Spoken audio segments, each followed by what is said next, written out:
Non emerge in alcun modo una qualche forma di minaccia, né diretta né indiretta, nei confronti del Bramezza per costringerlo a compiere un atto contrario ai doveri dell'ufficio o ad omettere o ritardare atti. È perentorio netto il collegio giudicante della sezione del riesame del Tribunale di Venezia nel motivare la revoca della misura interdittiva del divieto di esercitare l'attività d'impresa a carico di Giovanni Iannakopoulos, applicata dal GIP di Vicenza l'11 ottobre scorso e rimossa già a fine novembre. Il giudice del riesame, con apposita ordinanza, entra nel merito della vicenda che tanto clamore ha suscitato, accogliendo in toto l'impostazione della difesa rappresentata dall'avvocato Maurizio Paniz. Le accuse mosse a Giovanni Iannakopoulos vengono smontate una a una. Innanzitutto, non si è riscontrato alcun nesso di causa-effetto, nemmeno temporale, tra i servizi mandati in onda, critici nei confronti della gestione dell'ULSS 7 Pedemontana, ed eventuali atti presi o omessi da Bramezza. Insomma, nessuna pressione indebita.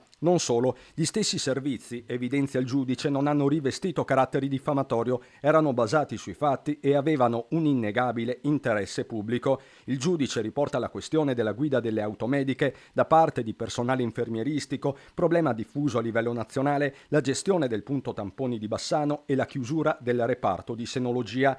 Temi, questi ultimi, definiti addirittura di massimo interesse per l'opinione pubblica locale.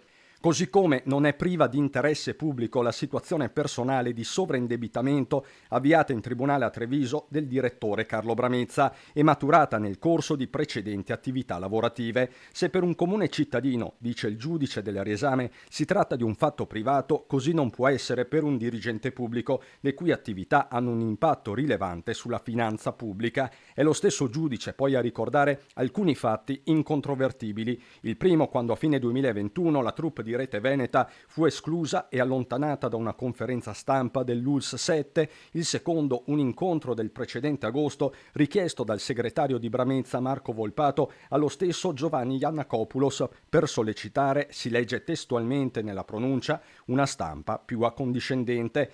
È proprio l'importanza fondamentale che la libertà di stampa e di critica giornalistica rivestono in una società democratica viene costantemente sottolineata dal giudice veneziano, che cita la stessa Corte europea dei diritti dell'uomo quando afferma che la stampa è il modo migliore per conoscere e giudicare gli atteggiamenti dei dirigenti. In tutte le suddette vicende, scrive il Tribunale del riesame, non viene mai contestato alle emittenti televisive di aver raccontato fatti non corrispondenti al vero o di aver utilizzato espressioni o toni sproporzionati. Non a caso, si legge sempre nell'ordinanza, il procedimento non ha tratto origine da una denuncia o segnalazione di Bramezza. Dalla pronuncia del riesame quindi si evince come non ci sia nessun caso Giovanni Iannakopoulos né alcun sistema di potere, come la stessa redazione giornalistica abbia sempre agito nel rispetto dei valori fondanti la professione, perché i fatti, aggiungiamo, sono sempre ostinati.